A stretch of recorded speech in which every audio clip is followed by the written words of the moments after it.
Thank you, Madam Chairman, and thank you all for the hearing today.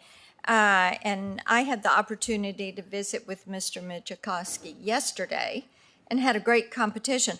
I represent Tennessee, and around in our state, I think we have the most amazing creative community. And when you look at Nashville and all the songwriters, the TV, the movie production, we have a lot of people that are constantly innovating, and their intellectual property is their stock and trade. And so one of the things we hear a good bit about is access to capital for startups. And, this is something that many times what I hear, and a lot of this is people that are innovating in health IT or in predictive diagnosis systems or in the financial service sector. But then people will say, well, they don't want to invest because they're afraid that you're going to have a Google or an Apple or somebody come in and cut the legs out from under you, and you're not going to be able to actually reap that benefit. So, Ms. Hine, I want to come to you for about 30 seconds on this, and then Mr. Michikowski, you. Talk about the problem with access to capital when you have these innovators that are facing these people that are scooping up rather than allowing companies to grow. Go ahead. Yes, thank you, Senator. It is a problem that access to capital is limited, especially for female entrepreneurs. I think you know that, and those in regions that are not the super centers of venture capital. What big companies do is that they not only buy companies, but they also they also just copy the features that we bring out, and that does stifle competition.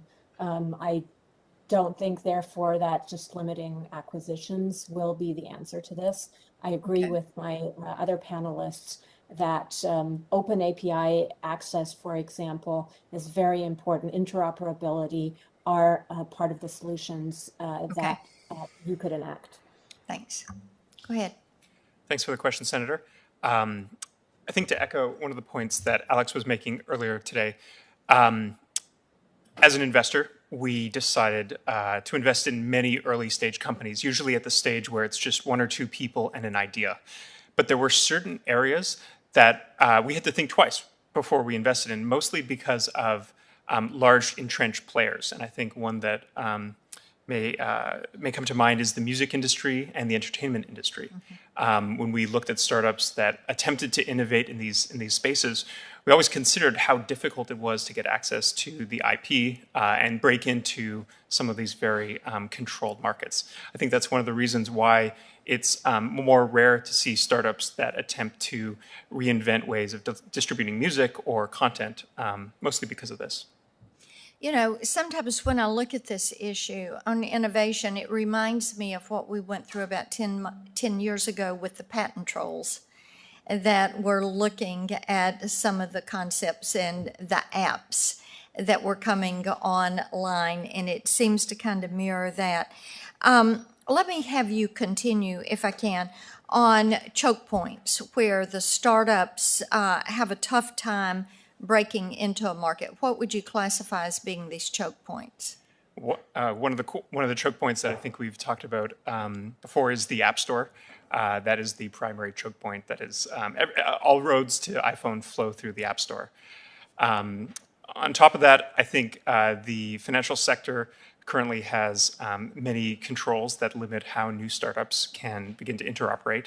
It's getting better. I think there are some startups like Plaid that have innovated in the space and make it much easier for new companies to kind of connect in. Another example is Stripe.